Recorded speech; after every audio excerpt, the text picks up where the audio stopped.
அது இல்லையாரு உங்கள்கிட்ட கேட்குறோம். ஒரு மூக்கு இதை பற்றி சொன்னனால ரொம்ப நாளாக உங்களை பற்றி ஒரு நெட்டில் இதுலலாம் வருது. நீங்கள் வந்து பிளாஸ்டிக் சர்ஜரி பண்ணிட்டீங்க ஒரு ஹாலிவுட் மாதிரி இது மாதிரி அது உண்மையா பொய்யா? இல்ல அது என்ன? சார், பண்ணல.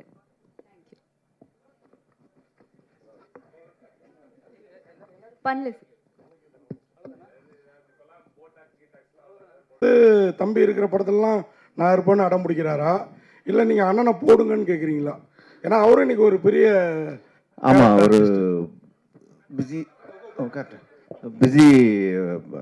ஆர்டிஸ்ட் ஆகிட்டான். தெரியல ஆக்சுவலி இந்த படம் தான் ஆரம்பித்தோம். அதுக்கப்புறம் பெருசில் வந்துட்டு ரெண்டு பேரும் பயங்கர ஈக்குவலாக. இப்போ அவன் தான் டெய்லி வந்து இனோவா வரும், கன்ஃபியூஸ் ஆகுது. இப்போது முந்தி கன்ஃபியூஸ் ஆகிட்டு இருந்துச்சு, இப்போ கன்ஃபார்மாக அவனுக்கு தான் வருது இனோவா. ஸோ அவன் தான் பிஸி ஆர்டிஸ்ட்டு. நான் எதுவும் ரெக்கமெண்ட் பண்ணுறதில்ல சார். அவங்களா தான் கேட்குறாங்க அண்ணனை கொஞ்சம் கேளுங்க அப்படின்ட்டு. நான் தான் கொஞ்சம் அந்த ரெமெண்டேஷன் சைட்லலாம் கொஞ்சம் கம்மி பண்ணி பேசிகிட்டு இருக்கேன் அவங்க கூட. அது மாதிரி ஜான் விஜய் சார் சொன்ன மாதிரி நீங்கள் ஜான் விஜய் சார்லாம் இருந்தாங்கன்னா இந்த உருவா காயினை கீழே போட்டு பசங்களை பார்க்க சொல்கிறது, டபுள் மீனிங் இதெல்லாம் இல்லைன்னா எங்களை மாதிரி ரசிகர்களுக்கு ஏமாற்றம் ஆகிடாது. அது இல்லையே, நான் அந்த மாதிரி எதுவும் பண்ணதில்லை.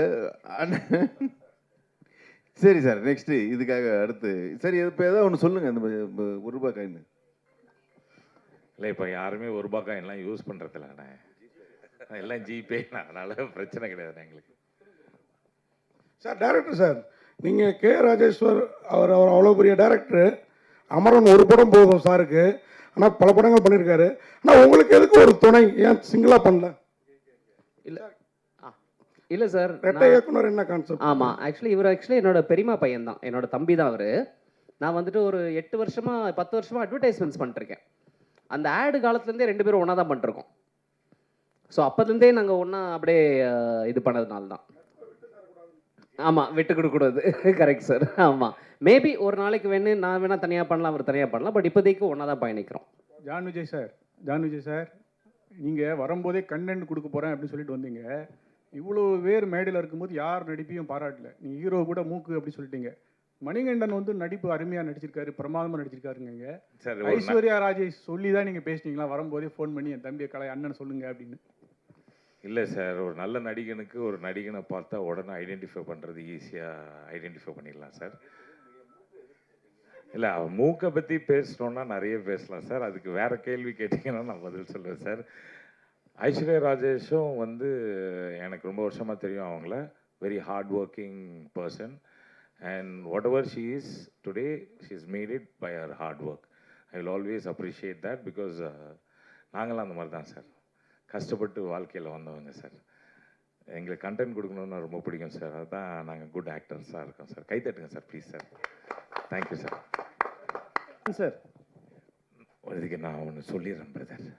என்னன்னா, இந்த ஹெட் மாஸ்டருக்கு கரெக்டாக தெரியும் நல்ல ஸ்டூடெண்ட் யாருன்னு. அவங்கள மட்டும் கூட வச்சு படம் எடுத்திருக்காரு.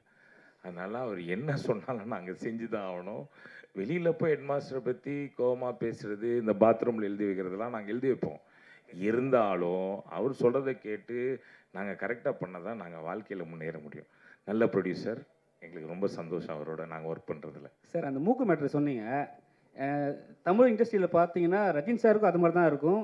நம்ம நீங்கள் சொன்னீங்க தெரியுங்களா, ஒரு ஆக்டர் அவங்களுக்கும் இவருக்கும். ஏன் வந்து நாசர் சார் சொன்னீங்க, கம்பேக் அகைன். ரஜினி சாருக்கும் அப்படி தான் இருக்கும், உங்களுக்கும் அப்படி தான் இருக்குது மூக்கு மேட்ரு. எனக்கு இல்லைங்க, மூக்கு அவருக்குங்க. அவருக்கும் நான் சொல்கிறேன், உங்களுக்கும் அப்படி தான் இருக்குது. இல்லை, என் மூக்கு அவர் மூக்கு கம்பேர் பண்ணும்போது என் மூக்குலாம் யூஸே பண்ண முடியாது. நிறையவே ட்ரை பண்ணி பார்த்துருக்கேன். அவர்கிட்ட கேட்டு பாருங்க நடிப்புக்கு. டேரக்டர் சார், சார் நீங்கள் ஏதாவது டேரக்டர்கிட்ட ஒர்க் பண்ணியிருக்கீங்களா? நீங்கள் பேசும்போது நைட்டாக கண்ணு மூடி பார்த்தா நான் மிஸ்கின் சார் வாய்ஸ் வருது, சொல்லியிருக்காங்களா? இல்லை, யாரும் சொன்னதில்லை. அது இது வரைக்கும் சொன்னதே கிடையாது. நான் பேசுறது பார்த்தா மிஸ்கின் சார் மாதிரி இருக்குது அப்படின்னாங்க. இல்லை சார், அது யாரும் சொன்னது கிடையாது. பட் நான் யார்கிட்டையும் டைரக்டராக ஒர்க் பண்ணது கிடையாது. நான் ஒரு அசிஸ்டன்ட் கேமராமேனாக இருந்திருக்கேன் மேக்ஸிமம். அதுக்கப்புறமா அஃப்கோர்ஸ் அப்பா இருக்கார். ஸோ அப்பா கிட்ட இருந்துட்டு எல்லாம் கற்றுக்கிட்டது தான். சார், ஒரு கதைக்கு ஏன் சார் 8 வருஷமான காத்திருப்பு? அந்த காத்திருப்போட வழி என்ன? இல்லை, 8 வருஷமாக நான் இந்த கதை எழுதி நான் சொல்லி அது வெயிட் பண்ணிட்டு இருக்கும்போது நான் அடுத்த சான்ஸ்லாம் நான் பண்ணிருக்கேன். அடுத்த கதைகள், அடுத்த விஷயங்கள். இப்போ இன்ஃபேக்ட் இந்த கதை வெயிட்டிங்கில் இருக்கும்போது தான் நான் வைபவ் சாரை மீட் பண்ணுறேன்.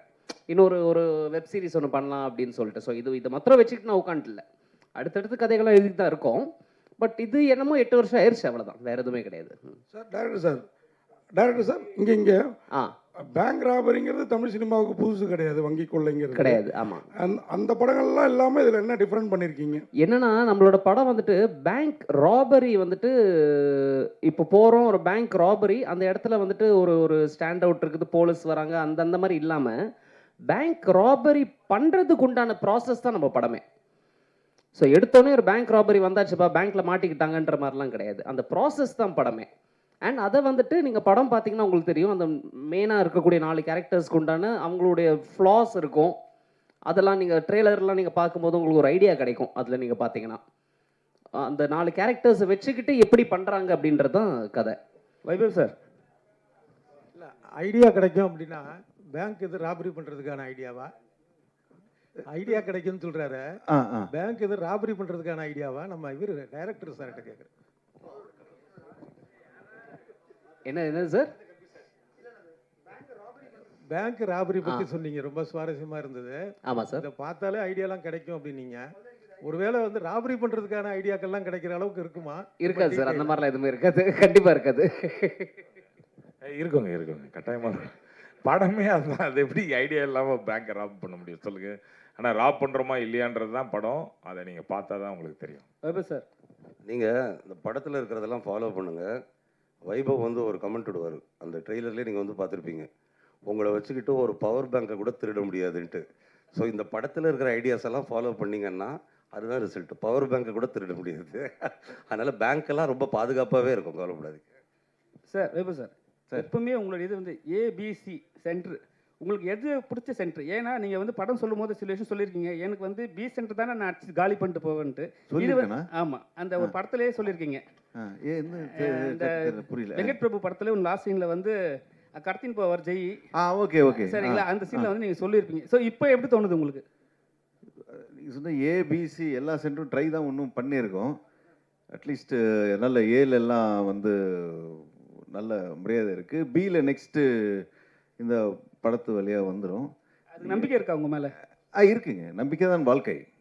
எங்கள் நம்பிக்கை தான் வாழ்க்கை, என்ன சொல்கிறதுன்னு தெரியல.